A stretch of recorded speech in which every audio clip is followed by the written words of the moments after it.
Dans cette petite vidéo, je te propose de pratiquer le français avec le requin parisien qui fait parler de lui sur Netflix. Et oui, aujourd'hui, je vais utiliser le début d'un article qui critique le film Sous la Seine, sorti sur Netflix le 5 juin.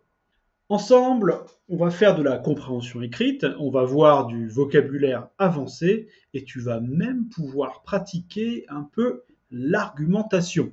Tout ça grâce à un requin. Salut, si tu découvres la chaîne, moi c'est Alexis et j'aide mes étudiants à atteindre un niveau avancé en français. Donc, si tu passes le DELF B2, le DALF C1 ou C2, c'est un bon petit entraînement pour toi. Et si tu veux juste atteindre un niveau avancé en français, cette vidéo te sera utile aussi. Si tu aimes le genre film de requin et si tu veux voir des Parisiens se faire manger par un squale mutant, vas-y, fonce, ce film est fait pour toi. Sinon, tu peux juste lire un petit article en français pour pratiquer. Justement, voici le chapeau de l'article sur lequel on va travailler. C'est une honte. Des scientifiques s'insurgent après la sortie du film Sous la Seine sur Netflix. Ce film, avec Bérénice Bejo, raconte la traque d'un requin tueur mutant dans les eaux de la Seine à Paris. Un scénario improbable qui agace la communauté scientifique. Premier conseil pour aborder la lecture de l'article et plus précisément du chapeau de l'article. D'abord, n'utilise pas de dictionnaire. Utilise le contexte, mais il y a peut-être, et même sûrement, des mots que tu ne connais pas dans ce chapeau. Pas de souci, c'est normal. Habitue-toi à ne pas tout comprendre. Ça t'arrivera tout le temps. Peut-être même quand tu passeras le DELF ou le DALF. Mais je suis sûr que tu peux comprendre le message principal grâce au contexte et bien sûr au vocabulaire que tu connais. Et si ça marche vraiment pas, en dernier recours, utilise le dico pour chercher un mot. Conseil numéro 2, pose des questions au chapeau. Pour générer des questions, tu peux utiliser la méthode QQOQCP. Les questions qui, quoi, où, quand, comment.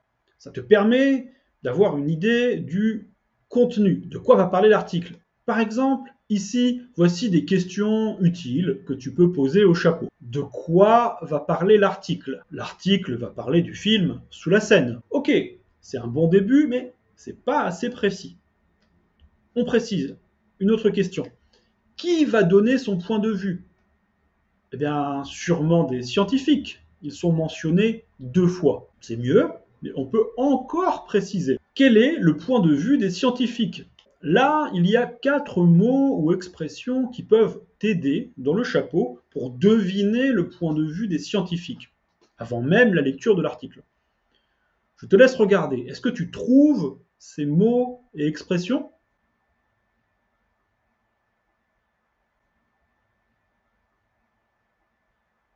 Oui, les voilà. C'est une honte, s'insurge, improbable et agace. En fait, si tu comprends un seul de ces termes, je pense que tu as déjà une idée du point de vue des scientifiques sur ce film.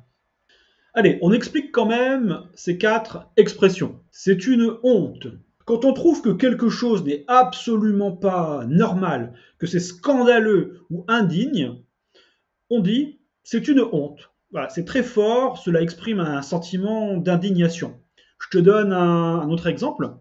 Les gens qui abandonnent leur chien l'été avant de partir en vacances, c'est une honte.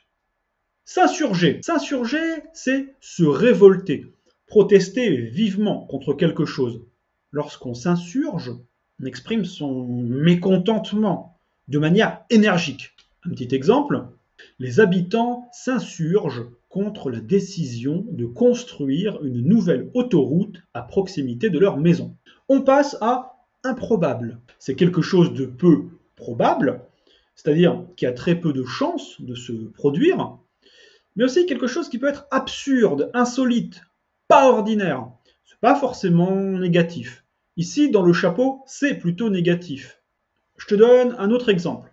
Hier soir, j'ai fait une rencontre improbable lors d'une soirée chez des amis. Un clown professionnel qui était actuellement au chômage. Agacer. Ce verbe signifie irriter ou provoquer de l'énervement chez quelqu'un. Quelque chose qui te dérange. Alors, cela peut être une personne, un comportement ou n'importe quoi. Exemple, au bureau, mon collègue chantonne quand je travaille et ça m'agace. Ok, maintenant tu as le vocabulaire, le sens du chapeau se précise. Les scientifiques critiquent ce film parce qu'il n'est pas crédible ou plausible scientifiquement. Ça veut dire que du point de vue scientifique, ça paraît absurde, improbable. Maintenant, avant même de lire l'article, tu peux aller encore plus loin. Essaie de deviner le contenu précis de l'article. Quels arguments vont être développés, à ton avis, dans cet article?